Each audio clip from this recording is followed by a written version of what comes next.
Bonjour à tous, bienvenue sur IQ Invest, la chaîne des investisseurs qualité et des entreprises de qualité. Et aujourd'hui on se retrouve pour une vidéo qui va traiter des ETF. Pourquoi des ETF ? Effectivement, vous savez que personnellement j'investis principalement dans des actions individuelles, donc en faisant du stock picking sur des actions de qualité. Mais j'ai commencé mon parcours d'investisseur en étant exposé à 100% sur des ETF, et j'ai encore aujourd'hui beaucoup d'ETF dans mon portefeuille. Et j'aimerais aujourd'hui vous partager ce qui selon moi a été ma principale erreur quand j'ai commencé à investir sur les ETF, et ce qui est également selon moi l'erreur que font beaucoup de gens quand ils commencent à investir sur les ETF, et une erreur qui peut vous coûter très cher. Donc c'est ce point qu'on va essayer de voir aujourd'hui, donc de déterminer quelle est cette erreur, et également restez bien jusqu'à la fin de la vidéo, car en bonus je vous donnerai ce qui sont selon moi les meilleurs ETF à la fois pour le compte titre et pour le PEA. Comme d'habitude, avant de commencer, je vous rappelle que cette vidéo n'est pas un conseil en investissement, car je ne suis pas un professionnel de la finance. Vous êtes tous entièrement responsables de vos investissements et vous devez faire vos propres recherches avant d'acheter ou non une entreprise et ou un ETF. Donc cette vidéo va se découper en 8 étapes. Premièrement, on va rappeler rapidement ce qu'est un ETF. Ensuite, pourquoi est-ce qu'il faut acheter ou pas un ETF et pourquoi est-ce que les ETF sont intéressants. Quelle est l'erreur que j'ai moi-même fait et l'erreur que vous devez éviter en achetant des ETF. Ensuite, on va faire un rapide focus sur les ETF MSCI World, puis sur les ETF Emerging Market. On va conclure et enfin, on va voir en bonus le top 3 de mes ETF pour le compte titre et enfin le top 2 de mes ETF pour le PEA. Sans plus tarder, commençons et rappelons qu'est-ce qu'un ETF. Un ETF est un Exchange Traded Fund, soit un fonds négocié en bourse. Donc c'est tout simplement un panier d'actions qui sera généralement basé sur un indice et géré de manière passive. Alors ça c'est pas tout le temps vrai car on peut aussi avoir des ETF sectoriels qui suivent un secteur particulier par exemple, mais aussi des ETF thématiques et également des ETF basés sur des matières premières comme des ETF or. Mais généralement, on va dire que les ETF sont basés sur des indices et sont gérés de manière passive. C'est également la star de l'investissement depuis plusieurs années, et pour cause, en fait, les ETF sont très performants car ils permettent de s'exposer à une vaste quantité d'actions à très peu de frais. Et les émetteurs d'ETF les plus connus sont bien évidemment BlackRock avec les ETF iShares, Vanguard, State Street avec les ETF SPDR, Amundi et Lyxor en Europe. Et donc, on va se poser la question, pourquoi acheter un ETF aujourd'hui ? Effectivement, les ETF, comme je l'ai dit, sont très bons car ils offrent une diversification rapide sur des dizaines, voire des centaines d'actions différentes. Diversification qui serait évidemment très compliquée à obtenir en achetant toutes ces actions individuellement. Également, les ETF sont peu chers et possèdent des frais de gestion très réduits, les moins chers étant à 0,03% de frais, ce qui est ridicule et ce qui est bien moins cher que des fonds gérés de manière active. Également, en répliquant passivement la performance d'indices, et notamment des indices comme le S&P 500, les ETF peuvent produire une performance moyenne annuelle de 8 à 10% par an, basée sur la performance historique de ces différents indices. Et on le sait, le S&P 500 a été l'indice le plus performant depuis plus de 100 ans, mais ce n'est pas le seul indice sur lequel on peut investir, évidemment il y en a plein d'autres, comme le MSCI World, le Stock 600, le CAC 40, etc. J'ai d'ailleurs fait une vidéo où je comparais la performance de différents indices, donc je vous la mettrai en description et en haut à droite si jamais elle vous intéresse. Et maintenant voyons quelle est l'erreur que font beaucoup de personnes quand ils commencent à investir en bourse et quand ils commencent à investir sur des ETF, et une erreur que j'ai moi-même fait en élaborant ma stratégie ETF quand j'ai commencé. Cette erreur, c'est la surdiversification. Effectivement, quand on commence à acheter des ETF, on a tendance à se dire génial, je vais potentiellement prendre un peu de MSCI World, un peu de MSCI Emerging Market, un peu de Small Cap avec du Russell 2000, peut-être un peu d'or, un peu d'immobilier, etc., etc. Et en fait, on a tendance à vouloir acheter plein d'ETF différents, à s'exposer à plein de secteurs différents, à plein de classes d'actifs différentes, à plein de pays différents, mais en fait, in fine, tout ceci est du pignolage, puisque vous allez perdre de l'argent en raisonnant comme ça, et vous allez perdre surtout de la performance, et non seulement vous allez perdre en performance, mais en plus vous allez perdre en frais, et c'est une erreur qui va complètement à l'encontre de la philosophie de l'investissement passif, tel que décrit par Jack Bogle dans son livre Investir avec bon sens. Effectivement, en achetant trop d'ETF, vous perdez de l'argent. Et en plus de ça, évidemment, l'ETF le plus performant est et restera toujours un ETF répliquant le S&P 500. Alors, vous pouvez me dire, il y a des exceptions, on peut par exemple aller chercher des ETF sur le Nasdaq 100, mais est-ce qu'on a vraiment envie d'être exposé au Nasdaq 100 ? Personnellement, c'est pas mon cas, je pense que c'est un indice qui n'est pas au niveau du S&P 500 pour plusieurs raisons, déjà parce qu'il n'y a que 100 entreprises dedans, mais en plus parce qu'il est monosecteur, puisqu'il est très exposé au secteur de la technologie. Donc pour moi, le Nasdaq 100 est hors compétition, d'ailleurs c'est même pas un indice, c'est une place boursière. Et on peut trouver également d'autres exceptions d'ETF, comme les ETF basés sur l'indice S&P 500 GARP, ou le MSCI World Quality, mais ce sont des exceptions qu'on ne va pas traiter dans cette vidéo. Et de plus, les ETF qui répliquent d'autres indices que le S&P 500 sont généralement moins performants et ont également des frais plus élevés. Et là, j'ai même pas envie de parler, comme je vous l'ai dit, des ETF sectoriels, comme les ETF diabète, les ETF IA, ou même les ETF or, les ETF immobiliers, etc., car ce sont des ETF qui ont souvent des frais très élevés, et pour moi ce sont des ETF qui s'éloignent complètement de la philosophie de l'investissement passif, puisqu'ils ne sont plus passifs en fait, puisque vous choisissez vous-même les secteurs dans lesquels vous voulez être exposé. Et donc en somme, vous payez plus cher pour avoir une moins bonne performance.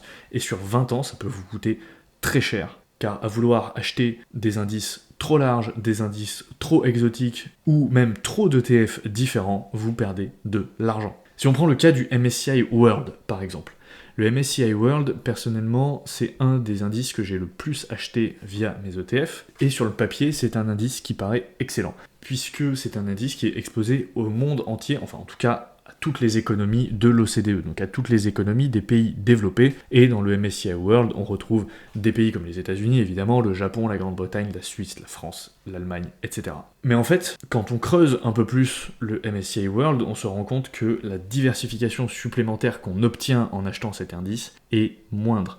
Parce que si on prend l'exemple du MSCI World, on se retrouve avec un indice qui est composé à 67% d'actions américaines, ce qui est énorme. Donc en fait, en achetant un MSCI World, vous achetez déjà 67% de S&P 500, et le reste, c'est tout simplement des entreprises qui vont tirer votre performance vers le bas. Et si vous prenez l'exemple du MSCI World, ce n'est pas une ligne qui pèse 0,001% dans le portefeuille et qui est placée sur une entreprise canadienne obscure que personne ne connaît, qui va changer quoi que ce soit à votre diversification. Et en effet, c'est une erreur de penser qu'un ETF basé sur 1400 entreprises est plus sûr ou plus diversifié qu'un ETF basé sur 500 entreprises. Alors certes, sur le papier, vous êtes exposé à plus d'entreprises, mais dans les faits, les pondérations des 900 entreprises supplémentaires est ridicule, et honnêtement, il n'y a aucune différence de risque entre être exposé sur 500 entreprises vs être exposé sur 1400 entreprises. Déjà, il est communément admis en bourse qu'on considère qu'à partir de 20 entreprises, votre portefeuille est déjà largement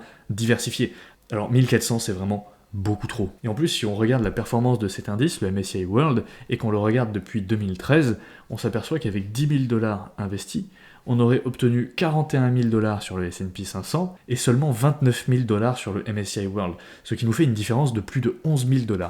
C'est absolument énorme. Je ne sais pas si vous vous rendez compte, et là, on n'est que sur une période d'environ 10 ans, mais si vous extrapolez ça sur 20-30 ans, vous aurez des écarts encore plus grands. Et non seulement vous perdez en performance, mais en plus, la différence de frais est énorme, puisque sur un ETF S&P 500, les frais varient de 0,03% à 0,15% vraiment pour les plus chers, alors que sur le MSCI World, on va de 0,10% à 0,50%, et on peut avoir des ETF qui ont des frais vraiment beaucoup plus élevés. Je pense notamment aux ETF MSCI World qui sont éligibles au PEA, sur lesquels il n'est pas rare de retrouver des frais à 0,35 voire 45%, ce qui est énorme. Et également, on pourrait se dire, oui, mais d'accord, j'ai peut-être un peu moins de performance avec le MSCI World, mais je suis plus diversifié, et donc j'ai moins de risques et j'ai une moins bonne volatilité. Alors oui, certes, effectivement, on constate une petite réduction de la volatilité, puisque sur 5 ans, la volatilité du S&P 500 est à 21,53%, et celle du MSCI World à 18,15%. Bon, ok, mais quand on regarde le Sharpe Ratio, sur 5 ans, on a 0,70 pour le S&P 500 et 0,69 pour le MSCI World, donc on est sensiblement pareil, et je ne sais pas vous, mais moi je trouve que ça ne vaut pas le coup de payer 11 000 $ sur 10 ans pour avoir 3% de volatilité en moins. Je pense que clairement, la surperformance du S&P 500 compense largement ces 3% de volatilité supplémentaire. Et donc la morale de l'histoire, selon moi, c'est que les ETF MSCI World ne servent à rien. Tout simplement parce que premier point, avec 500 entreprises, donc à savoir les 500 entreprises du S&P 500, vous avez déjà tout ce qu'il vous faut. Et en plus, le risque pays est un mythe. Car si vous avez peur d'acheter du S&P 500 parce que vous vous dites « tout mon portefeuille est exposé aux États-Unis », pensez bien qu'aujourd'hui, toutes les entreprises large cap, donc toutes les entreprises du S&P 500 sont mondialisées. Je vous ai mis à droite par exemple la répartition des ventes par région de la société Apple, qui pour rappel, représente 7% du S&P 500 et 5% du MSCI World. Donc même si vous achetez du MSCI World, vous êtes exposé à 5% à Apple. Cette entreprise fait des ventes dans le monde entier. Et quand on regarde, Apple est presque un ETF à elle toute seule, et c'est le cas de la majorité des entreprises du S&P 500. Toutes leurs ventes sont réalisées à l'échelle mondiale, et dans le cas d'Apple, seulement 36% de ces ventes sont effectuées aux États-Unis. Donc en vérité, quand vous achetez le S&P 500, vous n'achetez pas que les États-Unis, vous achetez le monde, car aujourd'hui, les entreprises américaines, et que ce soit américaines ou même les entreprises européennes, asiatiques, etc., on peut mettre beaucoup d'entreprises dans ce lot, mais les entreprises sont mondialisées. Donc quand vous achetez du Apple, du Microsoft, du Amazon, vous achetez l'économie mondiale, et vous n'êtes pas seulement exposé aux États-Unis. Et maintenant, prenons l'exemple également de l'ETF Emerging Market. Personnellement, quand j'ai voulu commencer à investir en ETF, j'ai adopté une répartition classique, à savoir 85% sur du MSCI World et 15% sur du MSCI Emerging Market. Résultat, j'ai perdu du temps et de l'argent. Car s'il y a bien un indice qui est encore plus inutile que le MSCI World selon moi, c'est bien le MSCI Emerging Market. Ça fait 50 ans que les pays émergents sont émergents et ils n'ont toujours pas émergé. Et s'ils n'ont toujours pas émergé, c'est pour de bonnes raisons, c'est parce qu'ils ont des économies dysfonctionnelles. Et aujourd'hui, ce sont les entreprises américaines et européennes qui bénéficient de la croissance démographique de ces pays émergents. Car ce sont des pays instables, qui n'ont pas d'état de droit solide, à part peut-être l'Inde, ça on pourrait en débattre. Mais en tout cas, si vous prenez l'exemple de la Chine, ce n'est clairement pas le cas. Et en plus de ça, toute la tech aujourd'hui se passe aux US. Avec quelques exceptions, parce qu'on a un peu d'entreprises tech également en Europe, mais globalement, tout se passe aux US. Et comme on l'a dit, les entreprises américaines et aussi européennes sont diversifiées dans le monde entier de par leurs ventes. C'est exactement la même chose si vous prenez le cas d'LVMH par exemple, elle fait 30% de son chiffre d'affaires en Chine. Donc quand vous posez le problème sur papier, est-ce qu'il vaut mieux acheter du LVMH qui fait 30% de son chiffre d'affaires en Chine, ou acheter une entreprise chinoise? Personnellement, j'ai ma réponse. Et effectivement, si on regarde la composition d'un ETF Emerging Market, on s'aperçoit que le MSCI Emerging Market est exposé à 25% à la Chine. Et il faut rappeler que la Chine est un pays communiste, son gouvernement est autoritaire, et quand il y a des entreprises qui lui font un peu d'ombre, c'était le cas d'Alibaba ou de Tencent par exemple, et qu'elles commencent à trop se développer, le gouvernement tout simplement les fait couler. Ou en tout cas met son président, notamment Jack Ma par exemple, en prison, il disparaît des radars pendant 3 mois, on n'a plus de nouvelles, et ça fait quelque temps que le cours de bourse d'Alibaba ou de Tencent est au ras des pâquerettes, et ne remonte pas, tout simplement parce que les investisseurs n'ont plus confiance, n'ont pas confiance en ces entreprises, et surtout n'ont pas confiance dans le pays dans lequel sont ces entreprises, et donc pour moi personnellement la Chine c'est non. Donc non seulement selon moi il y a beaucoup de risques à être exposé à des ETF comme le MSCI Emerging Market, mais en plus ce sont des ETF qui ne font aucune performance. Si vous regardez depuis 2013, si vous aviez investi 10 000 $ en 2013 sur un ETF Emerging Market, vous auriez aujourd'hui obtenu 12 000 $. Donc si vous regardez la courbe de droite, c'est quasiment flat. C'est-à-dire que c'est un indice qui ne fait rien. Vous auriez gagné 2 000 $, ce qui est ridicule en 10 ans, versus 41 000 $ sur le S&P 500, soit une différence de 28 000 $. Et en plus, il faut rappeler que la différence de frais est énorme entre des ETF basés sur le S&P 500, qui, comme on l'a vu, sont entre 0,03 à 0,15%, et des ETF MSCI Emerging Market qui sont entre 0,14 et 0,55%. Donc effectivement, je sais que sur le papier, ça peut être sexy de se dire je vais acheter le monde entier, je vais avoir un peu de World, un peu d'Emerging Market, et comme ça je vais vraiment avoir toute l'économie mondiale, mais rappelez-vous que rien qu'avec des actions américaines, et rien qu'avec les 500 plus grosses capitalisations américaines, vous avez déjà l'économie mondiale. Et si on regarde un peu la volatilité de cette ETF Emerging Market, on constate effectivement qu'elle est inférieure à celle du S&P 500, puisque à 5 ans, elle se situe aux alentours des 16,70% pour le Emerging Market. Mais en même temps, c'est pas étonnant, puisque c'est un indice qui ne fait absolument rien en termes de performance, et si vous regardez le Sharpe Ratio du Emerging Market, il est ridicule puisqu'il est à 0,13 sur 5 ans. Donc en fait, vous payez des frais plus élevés pour perdre de l'argent, et vous payez cette sous-performance 28 000 $ sur 10 ans. Si vous aviez investi, encore une fois, je le répète, 10 000 $ sur le S&P 500, vous auriez 41 000 $ versus 12 000 $ pour le Emerging Market. Donc pour conclure, selon moi, oubliez les ETF MSCI World et Emerging Market. Je pense que les États-Unis et le S&P 500 sont meilleurs et sont largement suffisants aujourd'hui si vous voulez vous exposer passivement à un panier d'actions qui performera sur le long terme. Et surtout, rappelez-vous, et ça je pense que c'est très important et qu'il faut le rappeler, que les entreprises américaines sont déjà mondialisé. Vous n'avez pas besoin vous-même de mondialiser votre portefeuille, car quand vous achetez du Apple, du Microsoft, du Amazon, cette mondialisation est déjà faite pour vous, puisque ces entreprises-là vendent déjà dans le monde entier, elles ont déjà des infrastructures, des usines, des locaux dans le monde entier, et elles sont déjà diversifiées. Donc n'allez pas chercher plus de diversification pays au risque de le payer par une sous-performance. Et rappelez-vous également, si un problème arrive aux États-Unis, aucun pays ne sera épargné. Donc vous avez une fausse diversification. Vous imaginez bien qu'au demain, il y a une crise financière énorme aux États-Unis, comme c'était le cas par exemple en 2008, et bien toute l'économie mondiale sera impactée. Et d'ailleurs, on constate qu'en 2008, il y a des pays qui n'ont rien à voir avec les États-Unis, comme la Grèce par exemple, qui ont fait faillite, qui ont complètement coulé après la crise financière, alors que les États-Unis s'en sont plutôt bien sortis. Donc ce n'est pas parce que vous achetez des actions hors US que vous êtes protégé des risques spécifiques qui pourraient arriver aux États-Unis, puisque aujourd'hui déjà non seulement les États-Unis sont le leader de l'économie mondiale, donc si un problème impacte son économie, le monde est impacté, mais en plus toutes les économies mondiales étant connectées, s'il y a un problème sur une économie de la taille des États-Unis, toutes les économies seront impactées. Donc si vous voulez faire de l'investissement passif, c'est très bien, c'est une très bonne stratégie, mais dans ces cas-là, restez le plus simple possible. Restez le plus simple possible, vous achetez un ETF, vous achetez du S&P 500, vous choisissez si vous voulez du capitalisant ou du distribuant, et vous faites ça pendant 20-30 ans, et c'est tout. Vous n'avez rien d'autre à faire. Et si comme moi, vous n'y arrivez pas, si comme moi vous trouvez ça ennuyeux et vous n'avez pas envie de passer les 20-30 prochaines années à investir tous les mois sur un ETF S&P 500, dans ces cas-là, faites du stock picking, regardez ma chaîne et vous trouverez toutes les informations nécessaires pour investir dans des actions de qualité. Et comme promis, en fin de vidéo, un petit bonus. On va commencer par le top 3 de mes ETF pour le compte titre. Donc première position, les ETF SPDR, donc de State Street, avec le distribuant SPY5 et l'accumulant SP5A. Donc ces deux ETF pour moi sont classés premiers. Pourquoi ? Parce qu'ils ont les frais les plus faibles. Ils sont à 0,03%.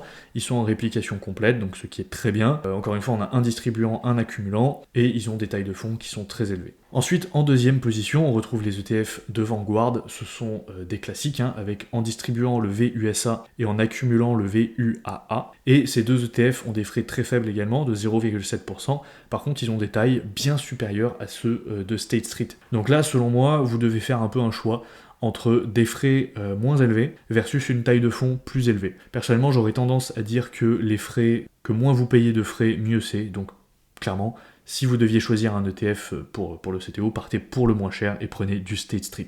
Et enfin, en troisième position, je l'ai mis parce qu'ils sont très connus également, mais on a les ETF de iShares qui sont globalement au même frais que les Vanguard, donc à 0,07.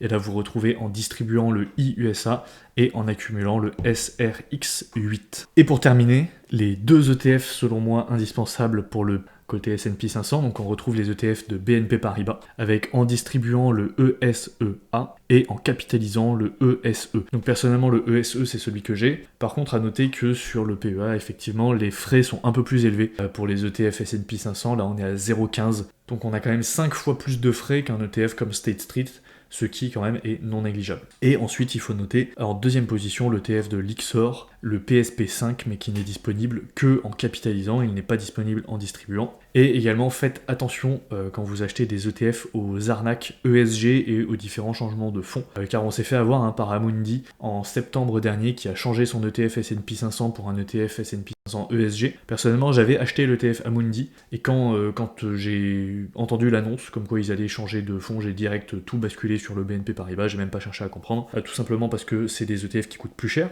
L'ETF était passé de 0,15 à 0,25% de frais, et en plus les indices ESG ont des critères complètement subjectifs, et on est sur des critères bien plus politiques que réellement respectueux de l'environnement. Donc ceci étant dit, si on récapitule, pour le compte titre, vous avez les ETF de State Street qui sont les moins chers et qui sont très bien, et pour le PEA, vous avez les ETF de BNP Paribas qui sont également les moins chers et qui sont très bien. Nous arrivons à la fin de la vidéo, donc merci à tous de m'avoir écouté. Je sais probablement qu'il y en a beaucoup d'entre vous qui ne vont pas être d'accord avec moi, donc n'hésitez pas à me donner vos arguments en commentaire, je serai ravi d'en débattre avec vous. Comme d'habitude, si vous avez aimé la vidéo, laissez-moi un pouce bleu, n'oubliez pas de vous abonner à la chaîne si ce n'est pas déjà fait, d'aller me suivre sur Instagram @iq-invest.fr, et moi je vous dis à la prochaine pour une nouvelle vidéo. Ciao.